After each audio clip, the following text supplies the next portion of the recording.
So when you're at the expo and you're in front of your booth and you're keeping your energy level exactly where your individual is, and you're changing that energy level as each person approaches, keep in mind that your goal is not only to be a detective and think about what their need is and try and get them to reveal it regardless of whether or not you share with them every single incredible thing that you bring to this table today, but also, are you in the mind frame to be a solution provider, or are you trying to be a problem solver?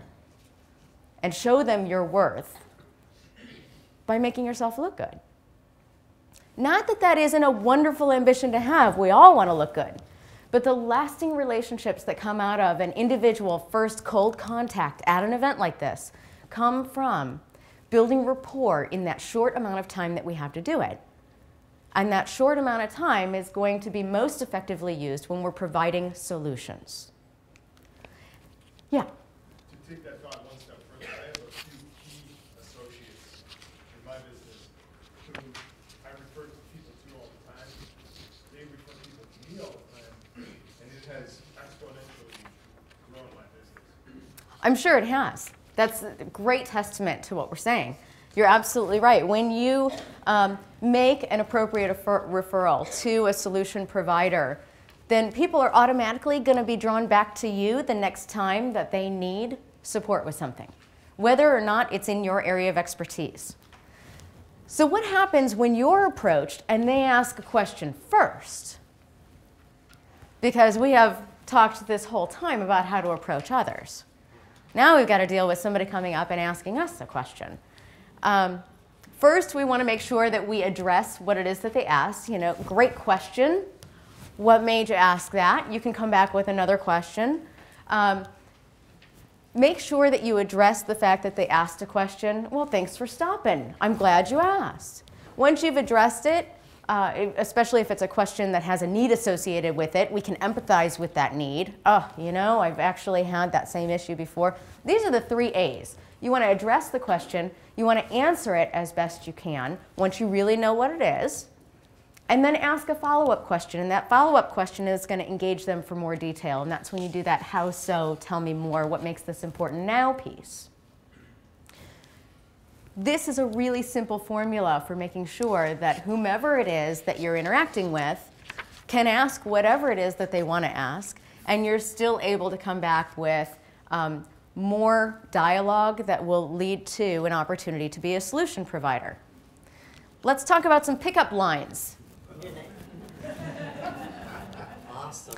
It can be really challenging to approach someone without accosting them. These are some great, gentle phrases that open communication beyond the eye contact and the, hi, because that's what we say. Somebody was walking by, hi, please talk to me, please. I've been here for an hour and a half and I was so excited. Please talk to me. Think about, and this is where I'm going to challenge you a little bit, because we all know that we've got like 30 seconds to make a lifelong best new BFF, right?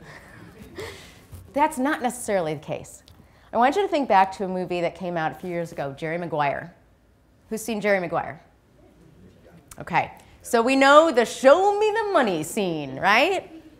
How long is Jerry on the phone with the one client while all the others their loyalty is being stolen by the rest of the account managers, right? He's on the phone with that one client the whole time. Loses all these other opportunities.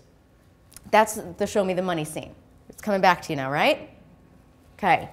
One contact, one of the right contacts, really can make the entire event worth it. Because in that one contact, if you're not afraid to extend your conversation beyond the 30 seconds that we think we're allowed, it might just pay off more than the other 3 people you might meet in the 10 minutes that you're truly engaged with that one individual. I know that at an event like this, there is always the challenge of balancing quality with quantity. You're talking with one individual, but if your eyes are darting to all the people walking right past your booth, how is that one individual going to interpret your receptiveness, your responsiveness to their interaction? So you've almost got to be in the moment. Shut off the timer. know that 30 seconds versus 10 minutes is not going to make or break the event. The event is several hours long. It's okay to give 10 minutes of time through a pickup line that then turns into a conversation. Because even if you do that 6 times in 1 hour, that's still 6 contacts, and of those 6, 1 is probably going to work out. And yes, you may miss 120 people walking by while you're engaged with those 6 individuals, but you're going to get to be able to figure out exactly what the needs are of those 6 individuals. You're going to be able to think about some solutions and become that solution provider by thinking about the connections that you're going to make. Now, let's say that you have dallied long enough with an individual, and we really need them to move along, and yet they are so engrossed with everything that you bring to the table and your enthusiasm and your charisma, and you are so approachable, and they are your new BFF. And they want to know where you went to college, and they want to know what you studied, and they want to know how old your kids are, and you really need them to move along because, you know what? I'll never get those 10 minutes of my life back. Moving along. It's always tough to get someone to move along without putting them off. It is. But the goal here is not to burn a bridge, right? We want to gently let them off the hook, not rip the hook through their cheek as we're shoving them along. When you know the conversation has served its purpose, or alternatively, and this is where you're really cued in to the person that you're interacting with, you feel that your listener is now just being polite and doesn't know how to get themselves out of the conversation, okay? Throw them a lifeline. These are some of the ways that you can do that. You know, I'd like to follow up with you on this on Tuesday, next week, when I'm back in the office, and I can give you my undivided attention. See how soft that is? Oh, you want to give me your undivided attention. I'm worth it. And they're going to walk away feeling really good about that. And you will be able to give them your undivided attention, and you'll be able to control that phone call because you suddenly have a meeting that you have to get to.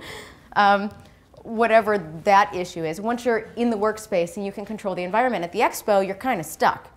So if you're stuck in one of those situations that has served its purpose or they can't get away, let me see when I can give you a call back. I know I'm going to be back in the office on Tuesday next week, on Wednesday next week.